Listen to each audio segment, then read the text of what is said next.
Hello বন্ধুরা, student অবস্থায় আপনাকে চাকরি কেন করতেই হবে?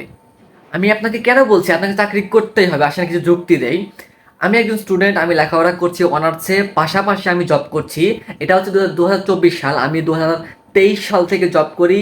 আমি 22 সালে এইচএসসি পরীক্ষা দিয়েছি। দেন 23 সালের প্রথম মাস থেকে আমি চাকরিতে জয়েন করেছি। আর এটা হচ্ছে 24 সাল, প্রায় শেষের মধ্যে। আমি প্রায় এটা আমার 3 নাম্বার জব চলছে। কোনো কারণে আমি 2টা জব থেকে সুইচ করেছি, এখন অন্যটা প্রফেশনে আছি। So, আজকে আপনাদেরকে আমি বলবো আপনার আসলে কেন জব করা উচিত, বা জব করে আমি নিজে আসলে কি শিখলাম, বা আপনারা কি শিখবেন, কেনই বা করা উচিত। আসেন, আপনি একজন স্টুডেন্ট, আসলে টাকা পয়সা কিন্তু সবারই দরকার আছে, তাই না? টাকা পয়সা যেহেতু দরকার আছে, সো কাজ তো আমাদের করে খেতেই হবে, এখন হোক ভবিষ্যতে হোক, আমাদের সবাইকে কাজ করেই খেতে হবে, তাই না? আচ্ছা, এখন কাজটা করতে গিয়ে ধরেন আপনি মাস্টার্স বা অনার্স পাস করেছেন, এর পরবর্তীতে গিয়ে যখন আপনি চাকরি খুঁজতে যাবেন, আপনার এত সহজে চাকরি হবে না। বা আপনি কিন্তু ইন্টারভিউ বোর্ড খুব বেশি ফেস করেন নাই, অফিসে ম্যানার কেমন, বসের সাথে কিভাবে কথা বলতে হয়, অফিসের যে একটা এনভায়রনমেন্ট এটা কেমন হয়, এটা কিন্তু আপনি জানেন না, তাই না? আপনি একদম ফুলি ফ্রেশার। সো ফুলি ফ্রেশারদের জন্য চাকরি পাওয়া কিন্তু অনেক বেশি টাফ হয়ে যায়। এই জন্য আমি আপনাকে বলবো, আপনি যখন এইচএসসি পাস করবেন, বা যদি আপনি এসএসসি লেভেলে থাকেন, চেষ্টা করেন আপনি যেখানে আছেন পাশাপাশি কোনো একটা শপ হোক বা যে কোনো একটা জায়গায় চাকরি করার জন্য, যে কোনো বেতন যাই হোক, আপনি জাস্ট নিজের খরচ বা নিজের লেখাপড়ার খরচ চালাতে পারলেই হবে। ঠিক আছে? আমি আপনাকে বলি, আপনি যখন কোনো একটা জব করবেন, লেখাপড়া করবেন, পাশাপাশি আপনি জব করবেন, তার মানে আপনি যেই জবই করেন আপনাকে মিনিমাম 8 থেকে 10 ঘন্টা কাজ করতে হবে, তাই না? আর আপনি দেখা যাবে লেখাপড়ার জন্য আপনি মোটামুটি 3 থেকে 4 ঘন্টা বা 5 ঘন্টা সময় পাবেন লেখাপড়ার জন্য। এই সময়টাতে আপনি যখন জব করবেন, নাম্বার ওয়ান, আপনার মাসে একটা বেতন আসছে, কিছু টাকা আপনার পকেটে ঢুকছে। নাম্বার টু, আপনি যখন 10 থেকে 12 ঘন্টা বা 8-10 ঘন্টা আপনি চাকরি করবেন, তখন আপনার লাইফটাকে একটা ব্যালেন্স হয়ে যাবে। কিভাবে হবে? দেখেন, আপনাকে নিয়ম মতো অফিসে যেতে হবে। এর জন্য আপনি যদি নিয়মিত অফিসে যেতে চান, আপনাকে কিন্তু সঠিক সময়ে ঘুমিয়ে যেতে হবে। অতিরিক্ত ফোনে স্ক্রলিং করা, আড্ডা, বন্ধুদের সাথে আড্ডা কথা বলা, এসব কিন্তু থাকবে না।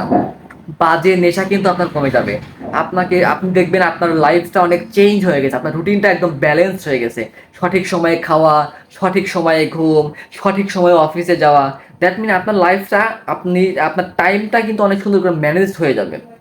আপনার লাইফটা এত চমৎকার হবে, আপনি মানে অবাক হয়ে যাবেন আপনি 1 বছর 6 মাস পরে। ঠিক আছে? সো এইগুলো হচ্ছে টাইমের বিষয়। এরপরে আপনি যখন অফিসে যাবেন, দেখবেন আপনি অফিসে কাজ করছেন, বিভিন্ন মানুষের সাথে মিশছেন, বসের সাথে মিশছেন, বসের ঝাড়ি খাচ্ছেন, আবার কাজ করছেন, শিখছেন। একটা মাথায় স্ট্রেস আসতেছে, স্ট্রেসটাকে পরবর্তীতে সামনে সাইডে রেখে কীভাবে কাজ করতে হয়, এই স্ট্রেস ম্যানেজমেন্টটা কিন্তু আপনার মধ্যে চলে আসবে। ঠিক আছে? দেন অফিসের যে একটা এনভায়রনমেন্ট, অফিসে যে কথা বলার ধরন, বসার ধরন, কার সাথে কিভাবে কথা বলবেন, এগুলো আপনার মধ্যে থেকে দেখবেন আস্তে আস্তে ডেভেলপ হওয়া শুরু করবে। সো এগুলো আসলে লাইফ স্কিল বলা হয়। ঠিক আছে? আপনি চাকরিতে না ঢুকলে বা কোথাও কাজে না গেলে কিন্তু আপনি এগুলো শিখতে পারবেন না।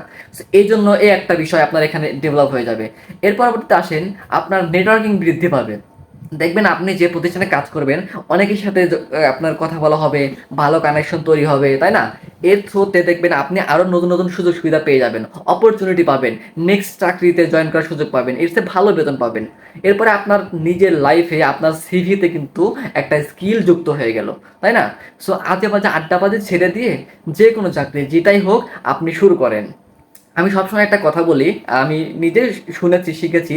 আসলে 2 শ্রেণীর মানুষ কখনো টাকার মর্ম বোঝে না। এক, যে আসলে হাত পেতে খায়, ভিক্ষা করা যেটাকে বলে। দুই হচ্ছে তারা বাপের হোটেলে খায় বা বাপের টাকায় চলে, এরা কখনো টাকার মর্ম বোঝে না। সো এরকম ছাড়েন, আসেন আমরা লেখাপড়ার পাশাপাশি অন্তত কিছু একটা করি, বেকারত্বকে দূর করি। ঠিক আছে? সো চেষ্টা করেন যে কোনো জায়গায় একটা জব নেওয়ার জন্য, যেটাই হোক, কোনো বিষয় না, জব যেটাই হোক আপনি চেষ্টা করেন এটা নেওয়ার জন্য। আর ভালো একটা প্রতিষ্ঠান হলে তো আরও ভালো হয়, তবে শুরুতে আসলে ভালো প্রতিষ্ঠান হওয়া কিন্তু অনেকটা টাফ। তো যেখানে হোক ওইটার থ্রুতে আপনি আরও ভালো সুযোগ পেয়ে যাবেন। সো আমি আপনাদেরকে সবাইকে জোর করে বলছি, যারা স্টুডেন্ট আছেন আমার মতো, লেখাপড়া করেন, পাশাপাশি কোনো একটা জবে জয়েন করেন।